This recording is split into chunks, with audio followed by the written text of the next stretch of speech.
The new Blackwing layer has just released, and this is going to be a quick guide for all of the mechanics you need to watch out for on all of the bosses, as well as some tips to make the raid a lot easier for yourselves. Like, did you know that if you stand in these yellow circles during the Chromaggus fight, they will actually give you a massive haste and cast speed buff? And if you do everything properly, you will get 3 additional loot chests from the last boss, making it so that defeating Nefarian gives you literally 20 items. There is so much good loot in here, and there's actually a ton of fun strategies to be able to handle all of the bosses. So let's break it down. First of all, at the beginning of the raid, there's this NPC, Victor Nefrendius, and this is the mob that you'll talk to turn in your tier 2 gear, but on top of that, he also enables the hard modes, and those are the 5 different dragon trials. Now, if you want to get the most loot out of this raid, you will have to do the special trial that is a weekly one, which is just the dragon you see here. It will be a specific color, so enable that trial, as well as 2 additional trials. You do not need to do the black trial. That is specifically for Warcraft logs reasons,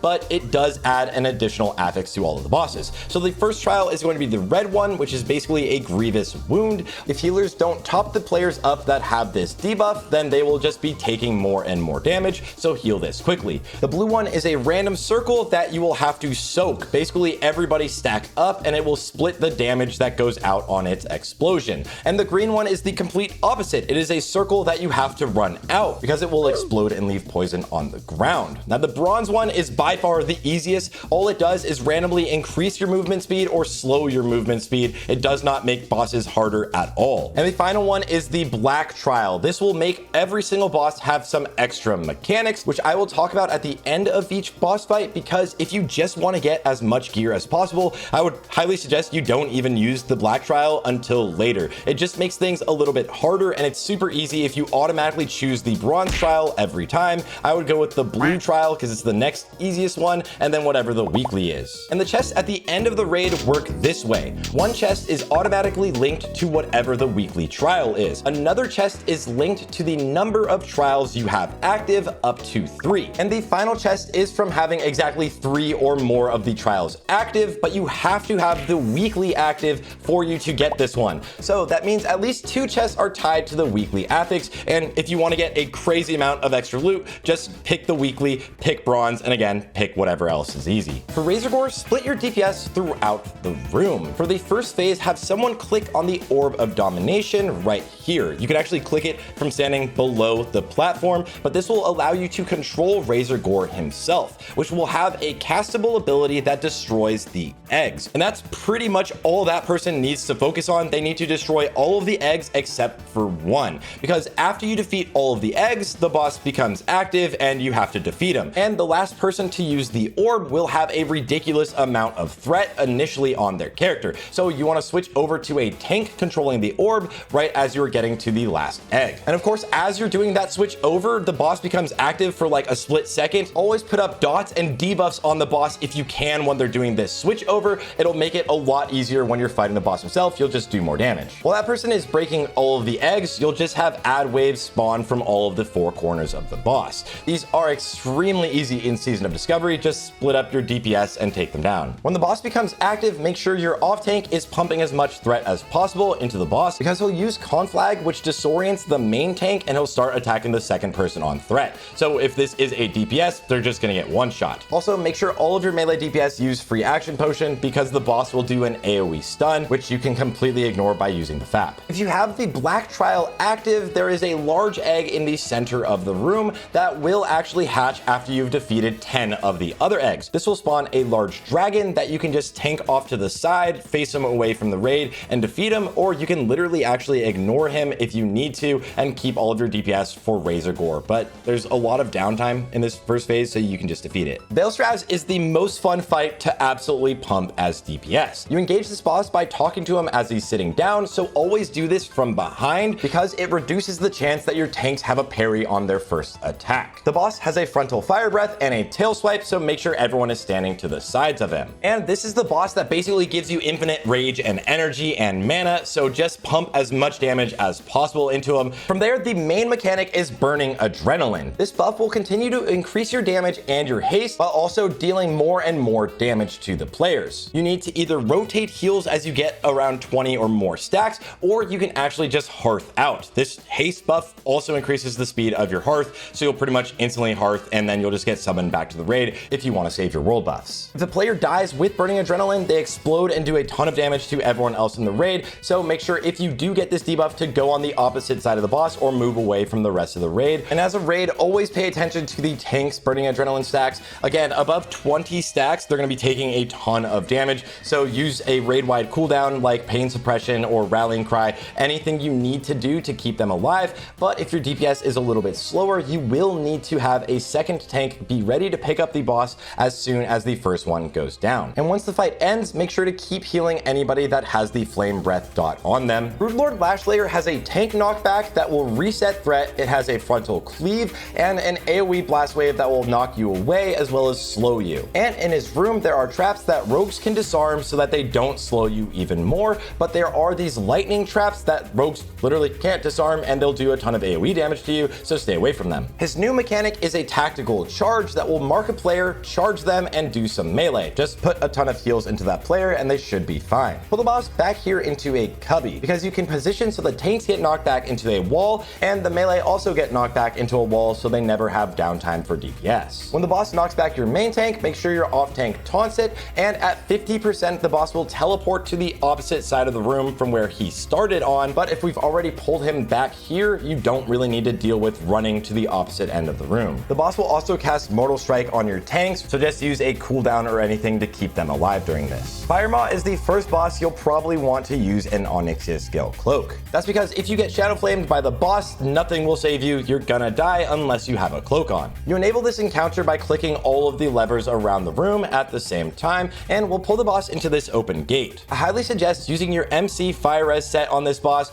because he will do an AoE flame buffet to everyone that's within LOS. And this is a stacking debuff doing more and more damage to you, eventually killing you. You of course could LOS to drop the stacks, or you can just have Fire Res sets, which allows you to completely resist this and eventually drop the stacks naturally. You can also use greater fire protection potions to reset your stacks, because if it absorbs all of the damage of the flame buffet, it does not refresh your debuff. The boss now also does a chain lightning. This will put a lightning debuff on you that once it hits 10 stacks, it will explode, adding lightning debuffs to everyone else that it hits and doing a ton of damage. Because of this, once you get to 8 or 9 stacks, you're gonna need to run away from the rest of the raid. Hope that you get targeted again by the chain lightning, so you reach those 10 stacks, it explodes, hits no one, and resets you so you can go back to DPSing the boss. Firemaw also does a frontal knockback called Wing Buffet, so have your off tank not be directly in front of the boss and make sure he taunts as soon as that goes out or as it's going out. And if you have the Black Trial enabled, 10 seconds into the fight, the boss will cast an AoE nature damage. This will make your static electricity stacks go up extremely quickly, so watch out for this at LOS as it's about to happen, because it will then start happening every 30 seconds after that first initial 10 seconds. Ebonroc and Flamegor are kind of like the 4 horsemen. You have to fight them at the same time,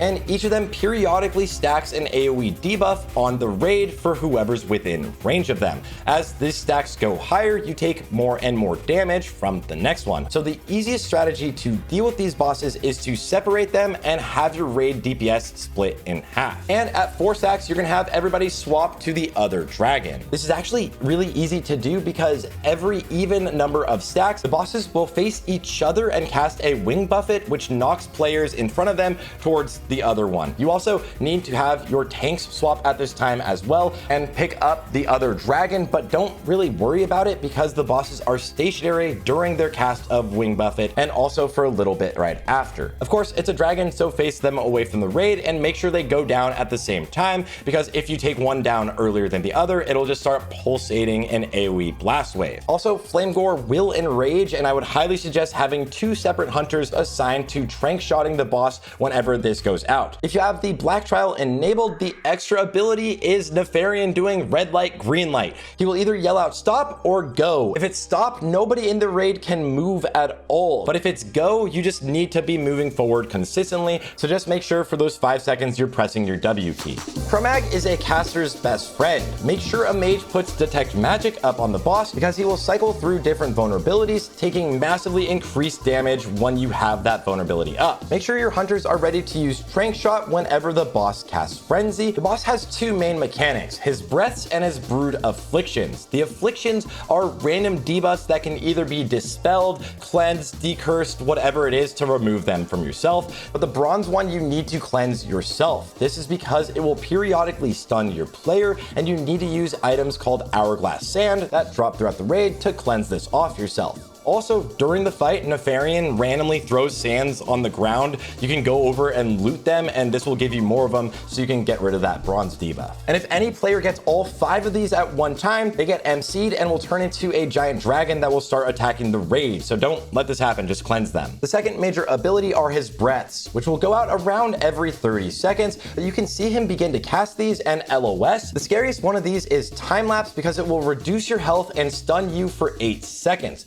If this hits the tank will lose all of his aggro during the stun, and the boss will basically run around womping on somebody else. So make sure you have an off tank ready to either pick him up, or hopefully your tank just never gets hit by this. At 20%, the boss will enrage, increasing his attack speed by 50%. And if you have the black trial activated, the boss has a couple extra mechanics. Every now and then, Nefarian will yell fetch, and Chromaggus will run to a random player and pick them up in his mouth. And at 50%, the boss will roll over, just standing still, and he'll start spawning some meteors. Just make sure you dodge these, but this part should be free. Around every minute, the boss will cast all 5 of his breaths very quickly in succession, meaning you'll get hit by everything, pretty much wiping the raid if you don't just LOS this. And for Nefarian, just make sure everyone in the raid has their Onyxia cloak on. At the start of the fight, in the 2 cubbies at the back of the room, you'll have some skeletons spawn periodically. They're not scary at all, and once they're done, you'll move on to phase 2. The boss will fly down and use a shadow flame on the entire room. If you don't have an Oni cloak on, you will be one-shot by this unless you hide behind his throne room.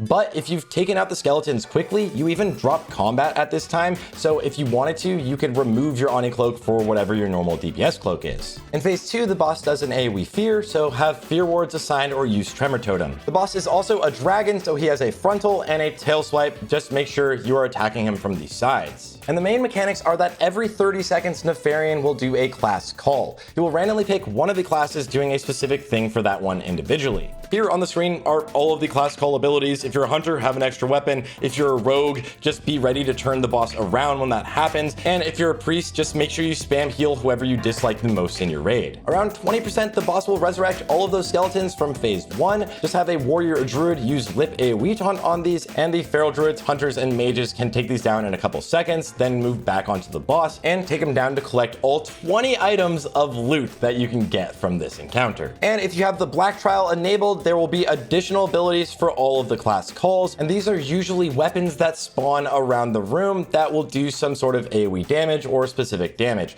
Just avoid these, heal through it, and you should be fine. And that's BWL. It's honestly an extremely fun raid, and all of the classes are really strong right now, so I highly suggest if you haven't been playing it, hop back into Season of Discovery. It's a really good time to get back into the game. I personally just wish I could do even more raids so I could play all of the other classes, but that does take a ridiculous amount of time right now.